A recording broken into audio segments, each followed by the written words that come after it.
Hey hello everyone, welcome to back my YouTube channel. तो guys, ovulation को लेकर काफ़ी सारी महिलाएं कंफ्यूज होती है क्योंकि एक्चुअली उनको पता नहीं होता है कि ओव्यूलेशन का टाइमिंग उनका कब है कब नहीं। क्योंकि अगर आपका पीरियड्स रेगुलर है तो इसमें आपको आसानी होती है ओव्यूलेशन कैलकुलेट करने में। लेकिन अगर आपका पीरियड इरेगुलर है, टाइम से नहीं आता, 2-3 महीने से आता है, तो इसमें आपको ओव्यूलेशन का पता करना बहुत मुश्किल हो जाता है। तो सबसे पहला जो स्टेप है वो सिंपल स्टेप मैं आपको बताऊंगी कि अगर आपको ओव्यूलेशन कन्फ्यूजन है, कुछ समझ में नहीं आ रहा है, तो आपको ओव्यूलेशन जो किट होती है वो भी इस्तेमाल कर सकते हैं। मोबाइल में भी आजकल ऐप आ रहा है ओव्यूलेशन ट्रैक करके, तो वो भी आपको यूज़ करना चाहिए। उसमें सारी डिटेल्स आती है, आपकी डेट वगैरह डालने की।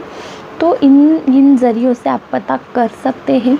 और ट्रैक किट जो होती है वो भी सेम प्रेगनेंसी किट की तरह ही होती है। उसमें आपको ट्रैक करना है, यूरिन ट्रैक होता है वो। तो यूरिन के ज़रिए आप पता लगा सकते हैं कि आपका ओव्यूलेशन होने वाला है या फिर नहीं।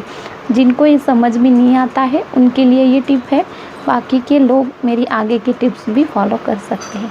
तो जब भी अगर आपका ओव्यूलेशन हो रहा है तो वहाँ पे आपको डिस्चार्ज जो है वो स्टिकी डिस्चार्ज बढ़ जाता है। ओव्यूलेशन के पहले वाला जो डिस्चार्ज होता है आपका, वो वाटरी डिस्चार्ज होता है और वाटर जैसा ही होता है।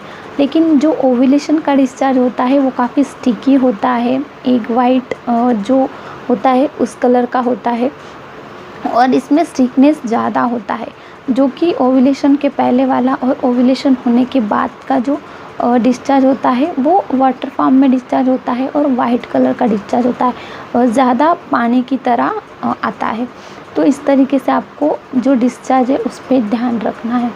तो अगर आप 30 डेज़ का है पीरियड, तो इसमें आपको पीरियड के दिन के 10 डेज़ के बाद नोटिस करना स्टार्ट कर देना है।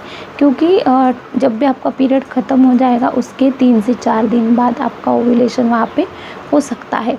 अगर आपको पीरियड 28 दिन का है तो इसमें आपका ओव्यूलेशन जल्दी भी हो सकता है। क्योंकि अगर 28 डेज़ की साइकिल है या फिर 26 डेज़ की साइकिल है तो इसमें आपका ओव्यूलेशन पीरियड ख़त्म होने के तुरंत बाद ही होने वाला है। तो जब भी पीरियड ख़त्म हो जाएगा इसके नेक्स्ट डे से ही आपको ऑब्ज़र्व करना है डिस्चार्ज को लेकर।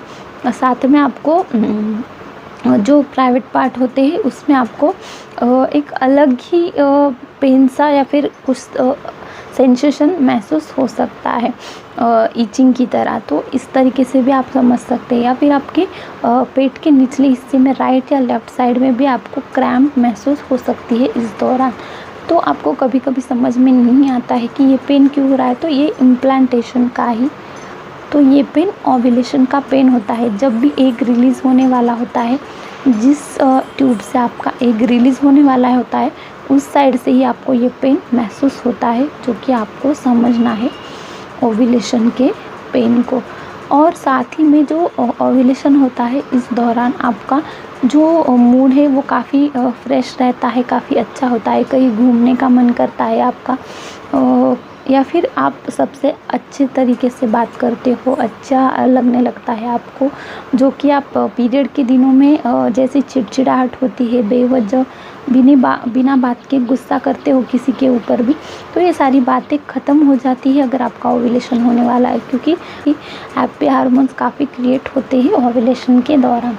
तो ये सारी चीज़ें ही आपको नोटिस करनी है ओव्यूलेशन को लेकर, और आपको 2 मिनट भी नहीं लगेंगे पता करने में कि आपका ओव्यूलेशन होने वाला है। तो ओव्यूलेशन अगर आपको पता चल चुका है तो आपको आसानी होगी कि प्रेगनेंसी आपको ट्राई करने में, या फिर जिनको प्रेगनेंसी अवॉइड करना है उनको भी ये ट्रिक अगर पता होगी तो वो प्रेगनेंसी को अवॉइड भी कर सकते हैं। तो आई होप कि आपको मेरी ये ओव्यूलेशन की टिप्स अच्छी लगी, वीडियो अच्छी लगी, तो लाइक शेयर और चैनल को सब्सक्राइब करना है। तो फिर मिलते हैं नेक्स्ट इन्फॉर्मेशन को लेकर।